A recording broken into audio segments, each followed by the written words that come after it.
किन्नर चुड़ैल। गोरखपुर नाम का एक गांव हुआ करता था। उस गांव में ज्यादा लोग नहीं रहते थे। उस गांव में एक गर्भवती विधवा औरत रहती थी। उस औरत का नाम कमला था। कमला अपने घर में अकेली रहती थी।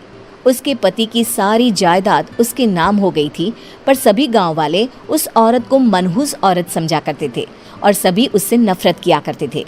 एक बार कमला राशन की दुकान पर खाने का सामान खरीदने जाती है। भैया जी, जरा 1 किलो दाल चावल देना।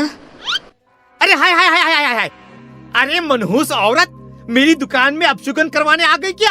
हैं? चल जा यहाँ से, मैं कुछ नहीं देने वाला हूँ तुझे। भाग भाग यहाँ से, चल जा, निकल।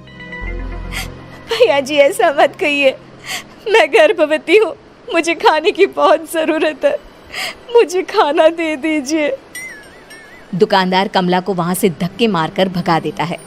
तभी कमला रोते रोते उस गांव के किन्नरों के इलाके में आ जाती है। गांव वाले किन्नरों को उसी इलाके में रखा करते थे, क्योंकि वो लोग किन्नरों को पसंद नहीं करते थे और उनके इलाके में रहने से मना करते थे। तो किन्नरों ने उसी गांव में अपना एक इलाका बना लिया था। जब किन्नर लोग देखते हैं कि एक गर्भवती महिला रोते रोते उनके इलाके में आ गई है, तो सारे किन्नर कमला के पास जाकर उसका हाल पूछने लगते हैं। क्या हुआ बहन, तुम्हारी गर्भवती अवस्था में इतनी बुरी हालत कैसे है? तुम रो क्यों रही हो? तुम डरो मत, हम तुम्हें कोई नुकसान नहीं पहुंचाएंगे। तुम शांत होकर सब बताओ कि हुआ क्या है। मैं कमला हूँ, मैं गांव के दूसरे इलाके से आई हूँ। 2 महीने पहले ही मेरे पति की मौत हुई है। मुझे गांव के लोग मनहूस मानते हैं, क्योंकि मैं विधवा हूँ और गर्भवती भी। वहाँ के लोग मुझे खाने के लिए कुछ बेचने के लिए भी तैयार नहीं, जिससे मेरा गुजारा नहीं हो रहा था। कोई बात नहीं कमला, हम तुम्हारा ख्याल रखेंगे। किन्नर लोग कमला को एक खाली घर में रहने के लिए जगह दे देते हैं और उसकी देखभाल भी करते हैं।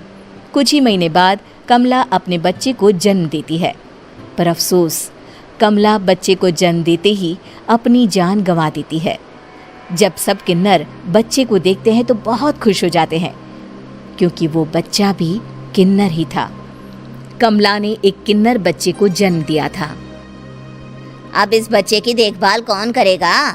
हम तो इस बच्चे को गांव के दूसरे इलाके में भी नहीं भेज सकते। और तो क्या हुआ, इस बच्चे की माँ नहीं रही तो हम इसे पालेंगे। अब ये हमारे इलाके में रहेगा, हमारे साथ रहेगा। फिर वो किन्नर उस किन्नर बच्चे को गोद ले लेते हैं, उसका नामकरण कराते हैं। उस किन्नर बच्चे का नाम शक्ति रखा जाता है। देखते ही देखते शक्ति बड़ी होने लगती है। उसके रंग रूप बहुत सुंदर थे। वो बहुत सुंदर किन्नर दिखती है। एक दिन शक्ति एक किन्नर से पूछती है, माँ जी सुनिए ना, ये गांव के दूसरे इलाके में भी तो लोग रहते हैं, तो हम वहाँ क्यों नहीं जाते? हम उनसे अलग क्यों रहते हैं? शक्ति, क्योंकि वो लोग हमारे जैसे नहीं, वो लोग हमें पसंद नहीं करते, इसीलिए हम उनसे अलग रहते हैं। क्यों? वो हमें क्यों पसंद नहीं करते? मुझे एक बार उस इलाके में जाना है, मैं एक बार वहाँ जाकर घूम कर आऊँ।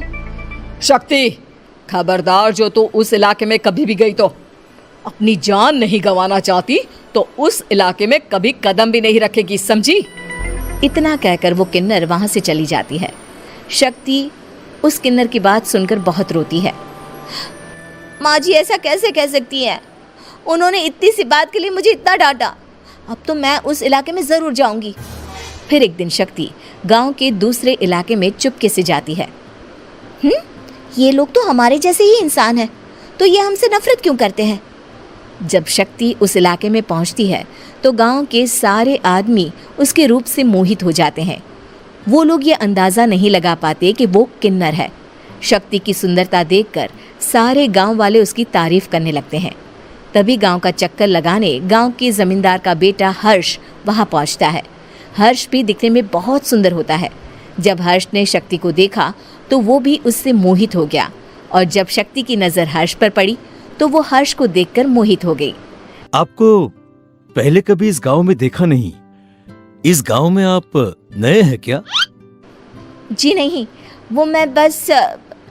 तभी शक्ति बोलते बोलते रुक जाती है और मन में सोचने लगती है, अगर मैंने इनको बता दिया कि मैं दूसरे इलाके से आई हूँ तो वो समझ जाएंगे कि मैं किन्नर हूँ, इसलिए मुझे इनसे झूठ ही बोलना पड़ेगा। शक्ति हर्ष को कहती है, जी हाँ, मैं इस गांव में नई आई हूँ, यहाँ अकेली रहती हूँ। वैसे आप कौन है? आप भी इसी गांव में रहते हैं? जी हाँ, मैं इस गांव के जमींदार का बेटा हूँ। आपको किसी भी चीज की जरूरत पड़े तो आप मुझे बता देना, मुझे अच्छा लगेगा। ऐसे ही शक्ति और हर्ष एक दूसरे से रोज मिलने लगते। वो दोनों अपने प्यार का इजहार करने एक दूसरे से मिलने जाते हैं। तभी शक्ति का पीछा करते करते एक किन्नर वहां आ जाती है। शक्ति, मैं तुमसे बहुत प्यार करता हूँ। मैं तुमसे शादी करना चाहता हूँ। क्या तुम मुझसे शादी करोगी?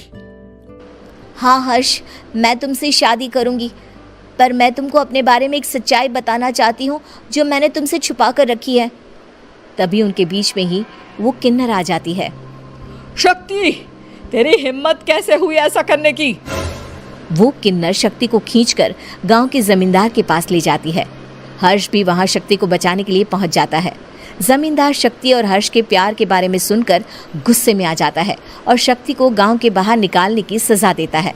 शक्ति ये बात सहन नहीं कर पाती और कुएं में कूदकर अपनी जान दे देती है। जमींदार हर्ष की शादी गांव की एक लड़की से करवा देता है, पर हर्ष इस शादी से खुश नहीं होता। शक्ति अपना बदला लेने के लिए मरने के बाद किन्नर चुड़ैल बन जाती है। अब मैं इन गाँव वालों को नहीं छोड़ूंगी, अब इनसे मैं अपने प्यार का बदला लूंगी। किन्नर चुड़ैल गांव वालों को परेशान करना शुरू कर देती है। एक बार वो रात को गांव के खेतों में पहुंच जाती है और वहां आग लगा देती है। सारी फसल जल के राख हो जाती है। जब एक आदमी रात को उठकर देखता है कि खेत में आग लग गई है तो वो वहां पहुंच जाता है। वो देखता है कि खेतों के बीचों बीच एक किन्नर चुड़ैल खड़ी है और वहां खड़े होकर ताली बजा रही है। गांव वाला किन्नर चुड़ैल को देखकर बेहोश हो जाता है। जब सुबह उस आदमी को होश आता है तो वो सीधा जमींदार के पास जाता है।